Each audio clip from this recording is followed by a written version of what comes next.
From the House of Songo, this is GayTopix, the only gay source for hot topics and gay news. Good afternoon. Today is April 2nd, 2020. To quote the incomparable Barbara Walters, this is 2020. It's Throwback Divas, and I thought fitting on this special quarantine story edition of GayTopix, seeing that I've been isolated now for over a month and recently diagnosed on March 19th with COVID-19, and no one has reached out to me, I thought fitting I'll share some personal secrets with you called Quarantine Stories. So my throwback diva of the week is none other than myself. I am now a veteran, and I wear this uniform in solidarity with every single one of those on the front lines, including the medical workers, grocery store owners, taxi drivers, Uber drivers, delivery men, pharmacists, everyone who are at the front lines right now. I wear this in solidarity with you because that is my job as a veteran, and as I serve my country, is to be there to serve everyone. Wearing this uniform is a godsend for me because it is one of the most proudest moments of my life that I've sworn in and said that yes, I will protect my country from terrorism. And I am an American. I will continue to fight and be as brave as I can through this battle because we are technically at war. So I thought it would be a perfect opportunity for me to share this personal story with you in regard to me being in the United States Army. I wear this uniform with all those people in the United States Army military serving proudly on the front lines, along with the healthcare workers and you know, military personnel, and the Army Corps of Engineers and the National Guard and the Navy. We are all one, and we are all one and combined as one because we all are an American. We are an American, and we are going to get through this together. Regardless of your nationality, race, creed, black, white, gay, straight, we are all an American. That is all something we can all identify with and connect with. Moreover, as I reported yesterday, we are all New Yorkers, and New York is the greatest city in the world. And I am very proud to be a New Yorker. I am very proud to be a veteran in the United States Army. But it's kind of disheartening to me because as I came out positive for COVID-19, no one has stepped forward to show me support or encouragement or any type of love or compassion for the situation that I'm going through. There's some times that I can barely get out of bed. There are times that I have blaring headaches like I do right now. There are times that I can't breathe and have to use an inhaler. There are times that I just simply don't want to live anymore. Because I wear this uniform, I was taught and trained to see the good in everyone, to help those who are less fortunate, to be there for those who can't be there for themselves or who have no one else to be there for them. I wear this uniform because I am a soldier. I fight. All I do in my life and my entire life has fought. I fight. I used to fight the kids in school who used to bully me and call me gay and beat me up because I was a little bit effeminate. I fought in the war. I did 2 tours in Afghanistan, and people saluted me because they respected me for my duty to my country and my respect to my country. And here I am 20 years later, and I'm still alone. I don't know what to do. I'm going crazy. What is it that I have to do to get people to like me? But at that same token, why is it that you don't like me? What did I do to you to make you not like me? You don't know me not to like me. I created GayTopix because I want to share my personal side with you. And my platform is growing, and as it started to grow, somebody blocked me as they always did in the past. For 3 straight years, every single month I was banned on Facebook. The shortest I've been out of jail, in Facebook jail, was 19 minutes. 19 minutes. That's all. And this went on for a whole duration of 3 years. I thought it was finally over. That's why I premiered my show on Facebook in September called GayTopix. And I was doing okay up until I started to venture out and promote my show even further. And I guess it got to those people who don't like me, and I'm blocked. But Facebook not only didn't block me, Instagram blocked me because they're associated and affiliated with each other. And Twitter also blocked me because I have to prove my authenticity. I showed them my paperwork of my copyright and my trademark and who I am with ID, and I'm waiting on them to respond. Now it's like I'm invisible. I'm completely invisible. I feel like I'm standing in a crowded room screaming at the top of my lungs, and not one person is listening or hearing me. I am severely depressed. I called the New York City well line. I called the New York City suicide hotline. I call so many people, but these people are strangers. They don't know me. And it's hurtful to me because I really would like somebody to know me, to empathize with me, and to understand my actual pain. I don't know what to do. There's no family. There's no friends. I've never been in a relationship, and I'm 48 years old. I don't know what to do. Please, I'm tired of living this isolation over and over and over again. But as I'm in quarantine, the isolation has dramatically, increased in anxiety and overwhelming depression, and it's too much for one person to take all by himself. So again, I'm reaching out to you guys by camera because I don't know what else to do. I don't know what else to do. I can't video chat with anybody because I don't have any friends. I can't video chat because I've been blocked. I can't even go on a dating app because who wants to hook up during these times? I'm really disappointed at Facebook that they will do that, especially now today that the numbers of tested positive for COVID-19 here in New York City have surpassed over 30,000. And it's over 2,000 deaths. I thought Facebook was cruel, inhumane, disrespectful, and just really fucked up that they banned me from at the time that I need, and we all need to communicate most. And it's just fucked up. And they should be ashamed of themselves for blocking people, especially blocking me, where someone actually went down my page to 2018 and reported a picture. Why are you reporting me from a picture and banning me for 30 days for a picture that was been on my page since 2018?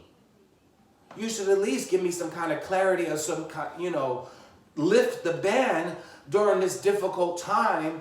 But you're not even doing that because you're not even being responsive to me. I don't know what to do, and it's every time I try to do something, I only end up falling 4 steps back. I'd be damned, and I'd be damned if I lose my talk show.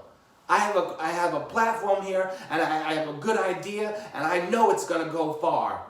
I'd be damned if people are gonna stop me from doing what I want to do and doing what I love doing. And that's my passion in journalism. I'm going to do it because I've been halted for so many years. I remember in the 3rd grade, it was career day, and the teacher put us all up on the, in front of the classroom and asked us all what we wanted to be. Some said I wanted to be a doctor, some said I wanted to be a nurse, some said I wanted to be a firefighter, some said I wanted to be a lawyer. I said I wanted to be sitting at the desk anchoring the news next to Sade Better-Moi on ABC7 NY. Everyone laughed at me. I never pursued journalism because of that, because of PTSD behind that. I went into the Army and I became a sergeant in logistics, and I'm willing to volunteer, so if anybody needs help, please send me an email or reach out to me so I can help those who need help. I can be at the Javits Medical Center right now, helping those Army Corps of Engineers set up the makeshift hospital. I can be there on the front lines. That's the heart that I have. I am willing to come forward and address that. I'm willing to donate blood, but the FDA has not lifted that ban against gay men from donating blood since 1977. And times have got to change, especially now that there's a shortage of blood. Let's get started with this edition of Throwback Divas on this quarantine episode of GayTopix. 5 o'clock in the morning, there was a knock at the door. Fortunately, I knew what that knock was. The man is standing in the same uniform that I'm wearing now, knocked on the door and asked me to go. My mother didn't know, my father didn't know, my stepfather didn't know, my siblings didn't know, because I didn't have a good relationship with them. And as soon as I graduated high school, I wanted to get out of there. And I signed and I took the oath, and I was now being transported to Fort Dix in New Jersey, and then to be transferred to Fort Jackson in South Carolina for my boot camp. At the time, boot camp was 3 months. It is now only 4 weeks. I also didn't have telephones or any type of communication or computers to contact my loved ones to tell them where I was, but no one seemed to really care. This is what I'm saying. My issues of isolation have been going on relatively all my life. No one seems to care about me, and I don't know why. And it hurts me just talking about it, but I'm not going to lose sight. I'm not going to lose sight of my story. So 2 weeks after I graduated high school, on August 16th, I took the oath and I was now being transported to the United States Army. I was so scared. I was so scared. I didn't know what I was doing or what was going to happen or why I was doing it. I was having second thoughts about even doing it, but I was already on my way to boot camp, so there was really nothing I could do to retract my oath and go back home. So I really didn't know what I was doing or where I was going. I just knew that I was on a bus, on a plane with a whole bunch of privates who were also scared. Here I am here. That's me on a military jet flying to South Carolina, Fort Jackson. My nerves were so shot, and my stomach was churning, and I remember the flight attendant gave me a little bag of peanuts because she saw me crying, and she said, "Here, this will help you." At the time, planes and airlines actually gave food, but they don't do that anymore. They give peanuts and stuff like that. So she gave me a bag of pretzels, and I ate 3 of them. And with my stomach churning, it just made things worse. And I ran to the bathroom. Oh boy, did I blow that bathroom up. You can smell it all through the entire cabin of the plane. The flight attendants were going crazy. People, the other privates on the plane were going like, what the hell is going on? What's that smell? People were the flight attendants were spraying air freshener, but it didn't help because the smell of feces was just so rampant in the cabin, and it just could not go away. And I felt so bad because there was nothing I could do. I was nervous and I was scared and I had diarrhea. I got diarrhea. I was told to pack 3 days worth of essential clothing. And once I got to Fort Jackson and off the plane and we took a bus to Fort Jackson, we were greeted by my drill sergeant, Drill Sergeant Reed.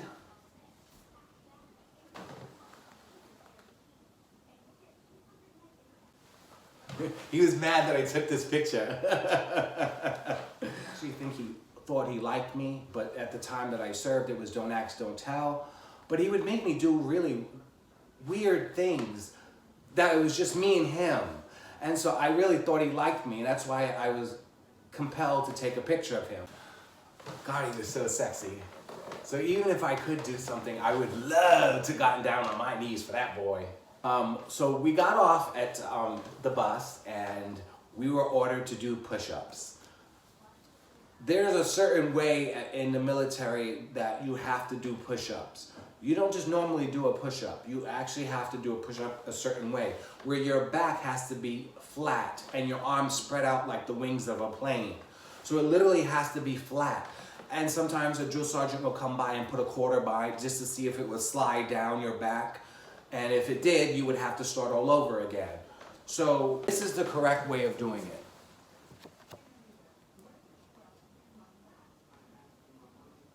So you see how straight my arms are? How straight my back is? That is the way of doing it. And so after I graduated boot camp, I ended up doing 102 push-ups in 2 minutes. I was very proud of myself. We could barely do 3-4 push-ups that were correct, and so the drill sergeant got mad. Drill Sergeant Reed got mad, and he started yelling and cursing and spitting and fighting and yelling at us like it was our fault that we didn't know how to do a push-up, you know? So what he did was he drove us up a hill, a really steep hill, and threw all our bags down the hill. They were all disheveled and they were everywhere. We literally had 3 minutes to run down the hill, which was maybe about 100 feet down, and we had to run down the hill, look through the pile of bags, find your bag, go back up the hill, and stand in formation for the drill sergeant to look and see if that's our bag. What a way to bring us into the United States Army. I'll never forget that.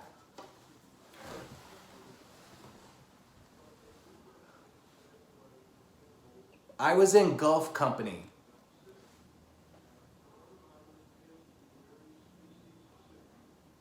You see right there? Let's see if I have the building. This is our barracks.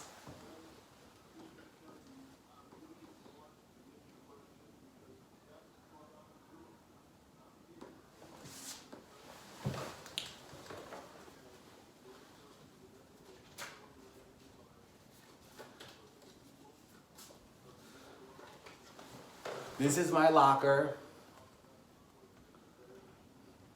Do you see who's up there at the top? Right there. I'm gonna tell you a story about that.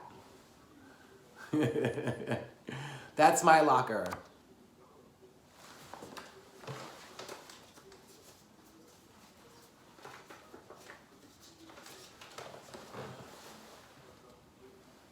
This is inside the barracks. As you see, our beds are fully made to military standards, and our clothes, our laundry bags are hanging off our beds.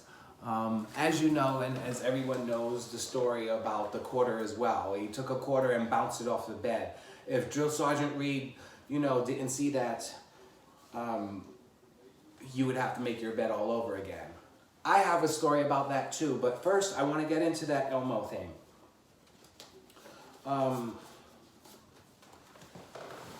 This is my platoon.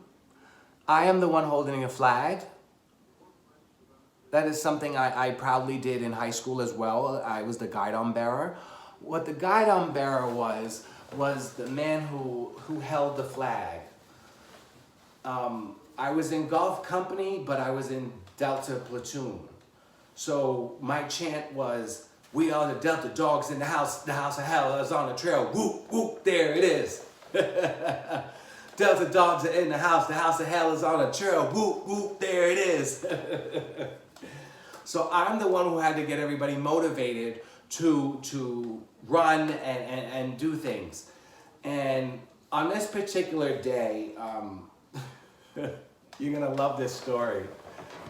On this particular day, I had to, there's 4 platoons in each company. So I was Delta, so it's Alpha, Bravo, Charlie, and Delta. I was in Delta group, or Delta platoon. I'm trying not to use military language because those are classified information, so I can't use classified information, but I was in Delta company, Delta group, and I had to, every single morning, rain, sleet, or snow, like the mailman, we had to go out and run. We run 6 miles every single day. Every single day. At the end of boot camp, I ran 6 miles in 14 minutes and 10 seconds. That is the fastest I've ever done it to this day. I can't run that fast anymore, and that has been the fastest, and I got a medal for that, and I'm very grateful for that. The irony behind that medal that they gave me for running so fast was called a Tutti Frutti.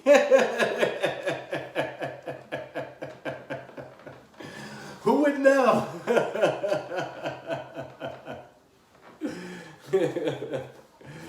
On one day, it was snowing. Yes, it actually snowed in South Carolina. And there was ice on the ground. So the ground was very slippery, but we still had to run. So as we're running, I'm ahead of everybody. So I had to run the fastest in order for me to hold the flag and the company behind me. So I had to run the fastest out of everyone in the entire company. You know, so that's why I got my medal. But as I'm running, you know, it's just so random. I don't know, and that's what made me fall in love with Elmo. It was just so random. As we're running, you know, I slipped and I fell. I slipped and I fell, and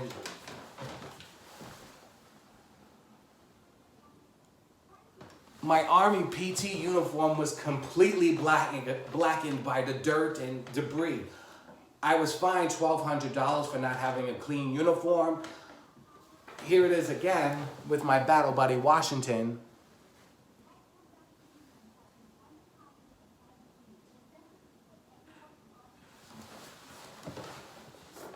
I'm going to talk about Private Washington a little bit later, but as I ran and I slipped, I realized, I was like, what did I trip over? There was no ice there. But again, it was black ice, so I didn't realize it was black ice. But that's not what made me fall. So as I fell, the entire platoon came rushing past me, and I'm in the middle of the ground, and they're all passing me by. And some tried to help pick me up and start to push me going, but by that time, I already had shin splints, and my legs were killing me, and I couldn't move. And so I looked back to see what was, you know, the platoon gone, but when I looked back to see that the entire platoon was gone, I noticed something red on the ground. It was a little Elmo doll this big. This big.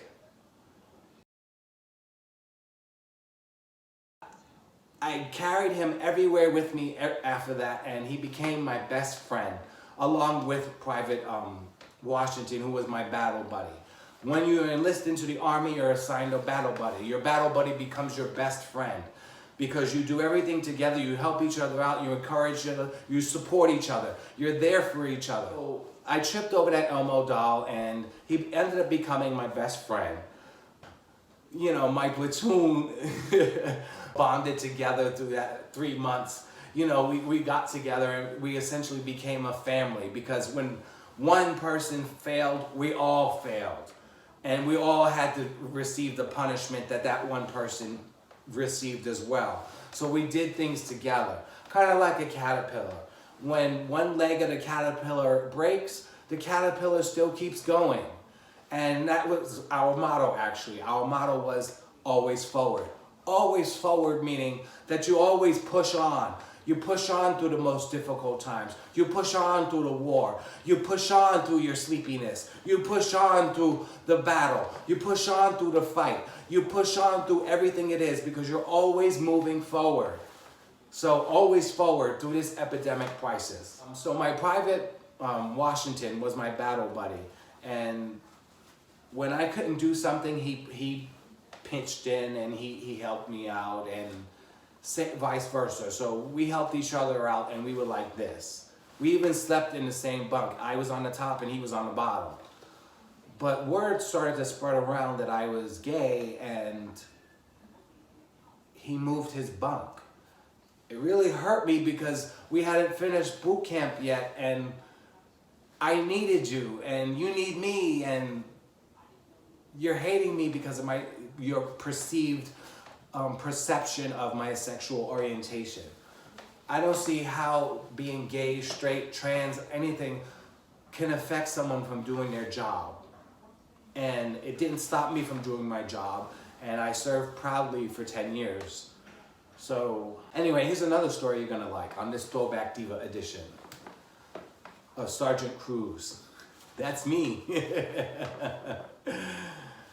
So as I alluded to earlier, we run 6 miles. We get up at 3:30 in the morning, and we run 6 miles.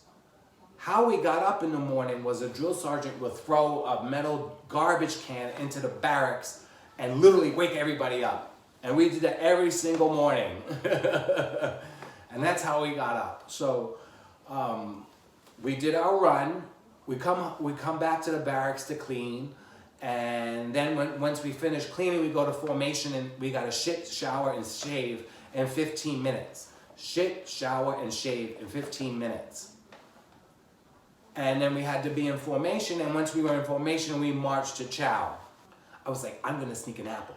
So I took an apple with me and I put it in my pocket, and we went back to the barracks, and I got dressed in my uniform, and we were in formation, and I went to AIT. I forgot to bring the apple with me because I was too busy cleaning, and I left the apple underneath my pillow. And so when the drill sergeant did his inspection while I was at AIT, Advanced Individual Training, he saw the apple, and fools on me and jokes on me, because when I came back to AIT, from AIT, to go to chow for dinner, there was a bed on the lawn. I didn't know whose bed it was, but I knew somebody was in trouble. So I laughed. I was like, some jackass got their bed because they didn't make it right, because they didn't bounce the quarter off the bed, and drill sergeant threw it out the window. So I was on the 3rd floor, and we were standing in formation, and drill sergeant says, Sergeant CRUZ, come here. And I had to stand at attention in front of him, because there are only 3 things you could say to a drill sergeant. Yes, drill sergeant, no, drill sergeant, and I don't know, drill sergeant. So he asked the question, did you have an apple? Yes, drill sergeant. And he pointed to the bed, and he said, go pick up the bed and bring it back to your, and make it, and then come to my office in 10 minutes. I had to carry the metal frame up the stairs by myself, also the mattress by myself.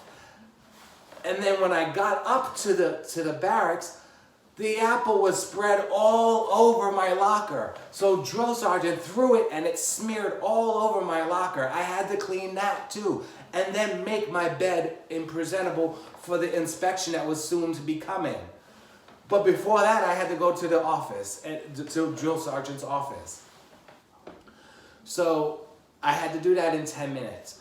After the 10 minutes was up, I made my bed, I did everything I had to do. I had to put my uniform and then I meet Drill Sergeant Reed in his office. I knock on his door and he says, "Sergeant, I have something to talk to you about." I said, "I already know, just tell me how much it is." I got fined $1,500 for disobeying Drill Sergeant Reed's orders and having an apple where I wasn't supposed to, or having food in the bedding area, you know, the barracks. And I had to pay $1,500. Not only did I have to pay $1,500, but I was on KP, which is kitchen patrol, where I had to clean those big ass like pots and pans for an entire week. It was really hell just for having an apple. But I learned my lesson and I never bought food again to anywhere near the platoon. I was like, I'm not getting in trouble for this, because I also felt bad because, as I said earlier, when one person got in trouble, the entire platoon got in trouble. So I felt really bad that I sacrificed the free time and you know, I put other privates in a situation that they didn't need to be simply because I was hungry. And that was not cool. So I had to deal with them arguing with me and yelling at me and backlashing and giving me attitude for that entire week. And it was a lot to take just for having an apple. But I thought the story was very unique because the fact that my bed was on the lawn.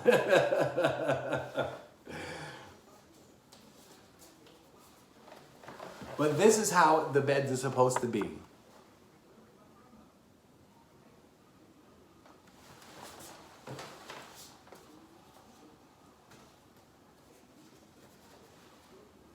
So after graduating, I went on to my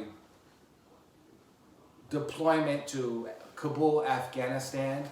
And prior to that, we had a graduation at our company, and this is some of me and my privates on the day of graduation. I'm in the white one.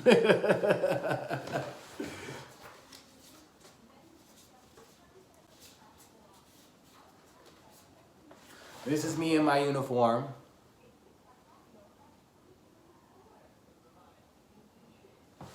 So yeah, we couldn't have beards like I do now, but this is me in my uniform.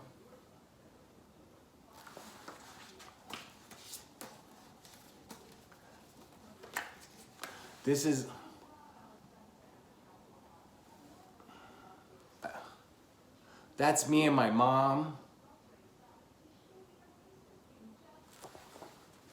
God rest her soul.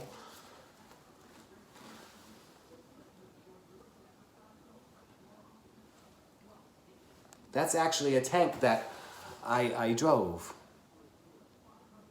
And I'm saluting it as I say goodbye. It's funny because I have a license in the Army, but I don't have a license in society. Here's me getting a haircut.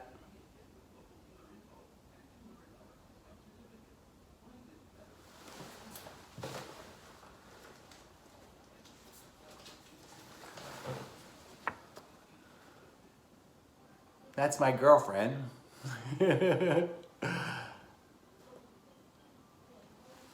Yes, I was straight back then, because again, it was don't ask, don't tell. Here I am on graduation. So you see my medal there?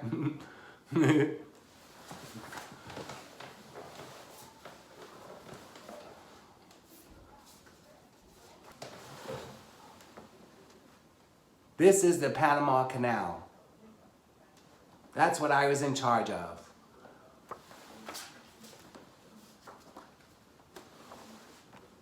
See here?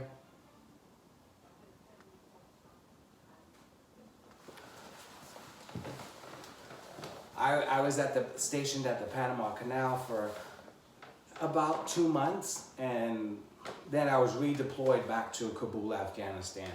So one of the best things that I loved about serving was the fact that I was able to travel. I love traveling, and it's definitely a way to see how different cultures and different societies and the diversity of it all, you know, how they live and how things are, you know, are different from the way you live, and how we were all just living our lives trying to make the best of what we can given what we have. And again, that is why I decided to wear my uniform today, to show my solidarity and to pledge to everyone out there, please share this video to people so they know that I want to volunteer. I want to be able to help those in need right now. That is my job as a soldier. I know what to do in times of crisis. I work well under pressure. I don't want to sit at home and quarantine alone. Even if you believe that because I tested positive to COVID-19 that I may be infected others, or that I'm not immune to it now, take my blood and use my blood as the plasma, as you guys are studying now to find a cure for this virus. You know, use my blood to help others. You know, I'm here and I'm willing to literally die for my country all over again. It's sad because I have that heart to do things like that, but nobody has that heart to do it for me. And that is why I've been in isolation a month now, all by myself, all alone. And it's really, really starting to get to me. And that's it for this edition of Throwback Divas, me. I'm your host, Sergeant CRUZ, the only host to bring you the latest gay and lesbian headlines and breaking news. I wear this uniform proudly and in solidarity with all the first responders out there. Thank you for all you're doing. I'm here to serve you as well, so please contact me if you need help or assistance. Remember, you're always in a mix with GayTopix. I'm your host, Sergeant CRUZ, the only host to bring you the latest gay and lesbian headlines and breaking news. Don't fret, just because I'm not on Facebook, Instagram, and Twitter anymore does not mean the news stops. The news keeps going. Please follow me on my YouTube channel for all the latest headlines and breaking news. Remember, you're always in a mix with GayTopix. I'm your host, Sergeant CRUZ, signing off.